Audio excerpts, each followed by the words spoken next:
అసలు ఇక్కడ నాకు ఒక అనుమానం అనిపిస్తా ఉంది. కూటమి ప్రభుత్వంలోని ముఖ్యమంత్రి చంద్రబాబు నాయుడు గారు ఏమైనా వారి మనస్సులో ఉన్నటువంటి మాటల్ని మరి ఈ మంత్రుల ద్వారా ఏమన్నా ఎక్స్ప్రెస్ చేయిస్తున్నారా అనేటువంటి అనుమానం కూడా మాకు కలుగుతూ ఉంది. ఏమని, హెల్త్ వాళ్ళకంత ప్రయారిటీ కాదని, మరి ఆరోగ్యశ్రీని ఏమైనా వైండప్ చేస్తున్నారనేటువంటి ఒక అనుమానం కూడా మనకు కలుగుతూ ఉంది. ఆయుష్మాన్ భారత్ కార్డ్స్ వాళ్ళకున్నటువంటి టెక్నికాలిటీస్ కావచ్చు, వాళ్ళు మనకు ఇస్తున్నటువంటి దీని ప్రకారం మనం చూస్తున్నట్టయితే 60 లక్షల మంది కుటుంబాలకు ఆయుష్మాన్ భారత్ కార్డు వర్తిస్తుంది మన రాష్ట్రంలో. ఆరోగ్యశ్రీ మీరు చూసినట్టయితే ఆరోగ్యశ్రీలో 1,42,00,000 కుటుంబాలకు ఈరోజు ఆరోగ్యశ్రీ మన రాష్ట్రంలో వర్తిస్తుంది. అంటే 90% of the families in the state of ఆంధ్రప్రదేశ్కి ఆరోగ్యశ్రీ అనేది వర్తిస్తుంది. మరి 60 లక్షల మందికే వర్తించేటువంటి ఆయుష్మాన్ భారత్ కార్డ్స్ ని అందరూ తీసుకోవాలి, దాన్నే వాడుకోవాలంటే 60 లక్షల మందికే వర్తించేటువంటి ఈ ఆయుష్మాన్ భారత్ కార్డ్స్ మరి మిగతా వాళ్ళ పరిస్థితి ఏంటి? వాళ్ళకి ఏమైనా సమస్య వస్తే ఎక్కడికి పోవాలి? వాళ్ళకి ఏం వర్తించాలి అప్పుడు? అలాగే ఆరోగ్యశ్రీలో మనము 3,257 ప్రొసీజర్స్కి మనం కవర్ చేస్తాం ఆరోగ్యశ్రీలో. మరి ఆయుష్మాన్ భారత్ 1900 చిల్లర, 1949, అంటే 2,000 కన్నా తక్కువ ప్రొసీజర్స్ ఉన్నటువంటి ఆయుష్మాన్ భారత్ని మీరు వాడుకోండి అని చెప్తా ఉన్నారు. మరి ఈ 3,257 ప్రొసీజర్స్ మనం ఆరోగ్యశ్రీలో కవర్ చేస్తున్నటువంటి ఈ మిగతా ప్రొసీజర్స్, అంటే ఈ 2,000కు పైగా ఉన్నటువంటి మన దగ్గర ఉన్నటువంటి ఆరోగ్యశ్రీలో ఉన్నటువంటి 3,257 ప్రొసీజర్స్ లో ఉన్నటువంటి ప్రొసీజర్ ఏదన్నా ఈ రాష్ట్ర ప్రజలకు అవసరం అయితే ఎక్కడికి పోవాలి? ఎవరు బాధ్యత తీసుకుంటారు? ఎవరు బాధ్యత వహించాలి? అలానే ఆరోగ్యశ్రీ పరిధి 5 లక్షలు ఉన్నటువంటి ఆరోగ్యశ్రీ పరిధిని మా ముఖ్యమంత్రి గారు ఏ పేదవాడికి ఈ రాష్ట్రంలో భారం అవ్వకూడదు, ఎవ్వరికి కూడా అవుట్ ఆఫ్ పాకెట్ ఎక్స్పెండిచర్ అవ్వకూడదు అని చెప్పి ఒక ముందు చూపుతో ఒక గొప్ప ఆలోచన చేసి ఆ కుటుంబంలో ఆ పేదవాడికి ఆ కష్టం వస్తే నాది బాధ్యత అని చెప్పి జగన్మోహన్ రెడ్డి గారు ఆ బాధ్యత తీసుకొని 5 లక్షలు ఉన్నటువంటి పరిధిని 25 లక్షల వరకు కూడా పెంచినటువంటి ఘనత జగన్మోహన్ రెడ్డి గారి ప్రభుత్వానికి దక్కింది. దాన్ని మేము అమలు చేశాం. మరి ఈ రోజున ఆయుష్మాన్ భారత్ మీరు చూసినట్టయితే 5 లక్షల వరకే ఇస్తుంది లిమిట్. మరి ఏదైనా ఒక ప్రజలకి ఆ ప్రొసీజర్కి లిమిట్ ఎక్సీడ్ అయితే 5 లక్షల కన్నా మించి ఎక్సీడ్ అయితే ఎక్కడికి పోవాలి? ఎవరిని అడగాలి? ఎవరు బాధ్యత తీసుకుంటారు?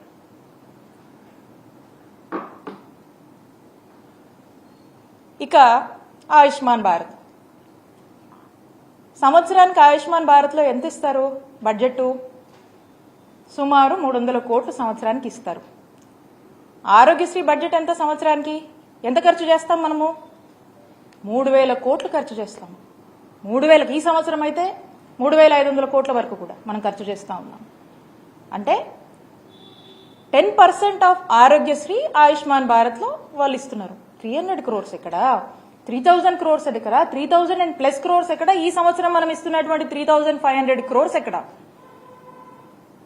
మరి ఇదంతా ఎవరు బేర్ చేయాలి? 10% కవర్ చేస్తే మరి 90% ఏమైపోవాలి? ఈ ప్రజలేమైపోవాలి? ఈ ప్రజల యొక్క హెల్త్ ఏదైనా ఇబ్బందులు వస్తే వాళ్ళ ఆరోగ్య బాధ్యత ఎవరు తీసుకుంటారు? తీసుకోవాల్సిన బాధ్యత ఎవరి మీద ఉంది? ఆ బాధ్యత మీది కాదా? ప్రభుత్వంగా ఆ బాధ్యత మీది కాదా? ఆ బాధ్యత ఖచ్చితంగా మీదే. కోవిడ్ లాంటి సిచ్యువేషన్లో అనేక ఇష్యూస్ ఉన్న, అనేక క్రైసిస్ నడుస్తున్నటువంటి సమయంలో కోవిడ్ ని కూడా ఆరోగ్యశ్రీలోకి పరిధిలోకి తీసుకొచ్చినటువంటి ఘనత జగన్మోహన్ రెడ్డి గారికి దక్కుతుంది.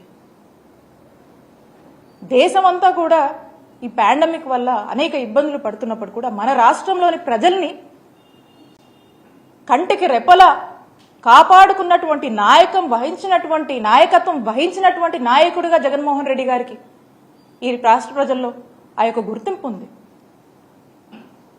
ఈ రోజున మరి ఈ విధంగా మీరు మాట్లాడుతూ ఉన్నారు. అలాగే ఆరోగ్య ఆసరా ఇది ఎవరికైనా ఆరోగ్యశ్రీలో ఉన్నటువంటి ఆ ప్రొసీజర్స్లో ఒక సర్జరీ అయినాక వాళ్ళు రికవరీ పీరియడ్ అని ఉంటుంది. ఆ రికవరీ పీరియడ్ అంటే ఆ రికవరీ పీరియడ్లో వాళ్ళ ఇంట్లో ఉంటే వాళ్ళు వాళ్ళ పనులు చేసుకోలేరు కాబట్టి వాళ్ళంతా కూడా వాళ్ళు పని చేసుకుంటేనే వాళ్ళ జీవితం గడిచేటువంటి జీవన విధానం ఉంటుంది కాబట్టి ఆ లేవలేనటువంటి పరిస్థితుల్లో ప్రభుత్వము ఫినాన్షియల్ అసిస్టెన్స్గా ఆరోగ్య ఆసరా అని చెప్పేసి 225 రూపాయల నుంచి per day up to doctor recommendation మేరకు మరి 5,000 వరకు కూడా ఒక నెలకి ఈ అమౌంట్ని ఫినాన్షియల్ అసిస్టెన్స్గా వాళ్ళకు వేజ్ లాస్ కాకుండా మనం ఇస్తా ఉన్నాం. ఇది ఆరోగ్యశ్రీ ఉంటేనే వర్తిస్తుంది. దీనికి మనం సంవత్సరానికి 300 కోట్ల చొప్పున ఖర్చు చేస్తా ఉన్నాం.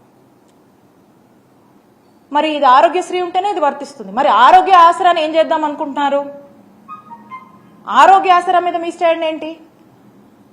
ఈ మొత్తం చూస్తూ ఉంటే అందుకనే అనిపిస్తూ ఉంది. నేనంటుంది కాదు, ఏదో రాజకీయం కోసం నేను అంటుంది కాదు. ఇవన్నీ కూడా మేము చేశాం, మనసు పెట్టి చేశాం. ఒక మనసున్న నాయకుడు ఈ రాష్ట్ర ప్రజలకు ఏ కష్టం వచ్చినా కూడా అది నా బాధ్యత, ఏ పేదవాడు ఒక ఆరోగ్య సమస్యతో ఇబ్బంది పడినా అది నా బాధ్యత అని భావించి జగన్మోహన్ రెడ్డి గారు నిరంతరం పరితపించి ఎంత కష్టమైనా సరే అనేక ఇష్యూస్ ఉన్నా ప్రయారిటీస్ ఇంకా ఉన్నా కూడా ఏదైతే ఇందాక మనం మాట్లాడుకున్నామో ఏ దేశానికైనా హెల్త్ అనేది ఒక టాప్ మోస్ట్ ప్రయారిటీ అని, కానీ మన ఆంధ్రప్రదేశ్ రాష్ట్రంలో జగనన్న ప్రభుత్వానికి ఒక టాపెస్ట్ ప్రయారిటీగా భావించి పేద ప్రజల ఆరోగ్యం కోసం ఎక్కడ కాంప్రమైజ్ కాకుండా ఏ రోజు ఏ సిచ్యువేషన్ అయినా కూడా వాటిని బేర్ చేస్తూ ఎక్కడ కూడా హెల్త్కి తగ్గించకుండా మరి ముందుకు నడిపినటువంటి విధానం ఈ రాష్ట్ర ప్రజలకు తెలుసు. కాబట్టి నేను అడుగుతా ఉన్నాను ఈ మంత్రుల్ని, అలాగే కూటమి ప్రభుత్వంలో ఉన్నటువంటి ముఖ్యమంత్రి గారు, ఆరోగ్యశ్రీ మీద మీ స్టాండ్ ఏంటి? దీని మీద మీరు స్పష్టత ఇవ్వవలసిందిగా మిమ్మల్ని నేను కోరుతా ఉన్నాను. అలాగే రీసెంట్గా చూస్తూ ఉన్నాము, మరి మంత్రి గారు మెడికల్ కాలేజెస్ గురించి మాట్లాడుతూ ఉన్నారు. ఈ రాష్ట్రంలో వైద్య విద్యని పెంపొందించాలని, క్యూరేటివ్ కేర్ని స్ట్రెంథెన్ చేయాలి, టెరిషరీ కేర్ని ఇంకా కూడా స్ట్రెంథెన్ చేయాలి. ఈ రాష్ట్రంలోని ప్రజలు ఏ ఆరోగ్య పరిస్థితి వచ్చినా ఇతర రాష్ట్రాలకు వెళ్లకుండా ఇక్కడే ఒక మంచి వైద్య సేవలు అందించాలి అంటే వైద్య విద్యను మనము పెంపొందించాలి, వైద్య విద్యను మనము స్ట్రెంథెన్ చేయాలి అనే ఒక గొప్ప ఆలోచనతో ప్రతి జిల్లాకి ఒక మెడికల్ కాలేజెస్ని తీసుకురావాలనేటువంటి ఒక గొప్ప ఆలోచన చేసి మొట్టమొదటిసారిగా ఈ రాష్ట్ర చరిత్రలో 17 కొత్త గవర్నమెంట్ మెడికల్ కాలేజెస్ని మన రాష్ట్రానికి తీసుకురావాలనేటువంటి ఒక గొప్ప ఆలోచన, సుమారు 8,500 కోట్ల ఖర్చుతో ఈ మెడికల్ కాలేజెస్ని తీసుకురావాలని చెప్పి శ్రీకారం చుట్టినటువంటి ఘనత జగన్మోహన్ రెడ్డి గారికే దక్కుతుంది. మరి ప్రభుత్వం వచ్చిన నాటి నుంచి కూడా ఈ మెడికల్ కాలేజ్ తీసుకురావాలంటే మీ అందరికీ కూడా తెలిసే ఉంటుంది. ఒక మెడికల్ కాలేజ్ తీసుకురావాలంటే ఒక ఓవర్ నైట్గా మనం చేసేది కాదు. ఇది దీనికంటూ కొన్ని ప్రొసీజర్స్ ఉన్నాయి, దీనికంటూ కొంచెం టైం టేకెన్ ప్రాసెస్ ఉంటుంది, దీనికంటూ ఒక హాస్పిటల్ కావాలి, దీనికంటూ కొన్ని కండిషన్స్ ఉంటాయి. సో కాబట్టి ఇవన్నీ ఏమి అనుకోగానే అయిపోయేటువంటి పరిస్థితి కాదు. అయినప్పటికీ ఒక ప్రాపర్ యాక్షన్ ప్లాన్ ముఖ్యమంత్రి గారు వేసి ఫేజ్డ్ మేనర్లో కూడా ఒక 3 phases కింద ఈ 17 గవర్నమెంట్ మెడికల్ కాలేజెస్ని మేము డివైడ్ చేసుకుని ఆ టార్గెట్ పెట్టుకుని టార్గెట్ రీచ్ అయ్యేలాగా కూడా మేము మా అధికారులను కూడా పనిచేసినటువంటి పరిస్థితి.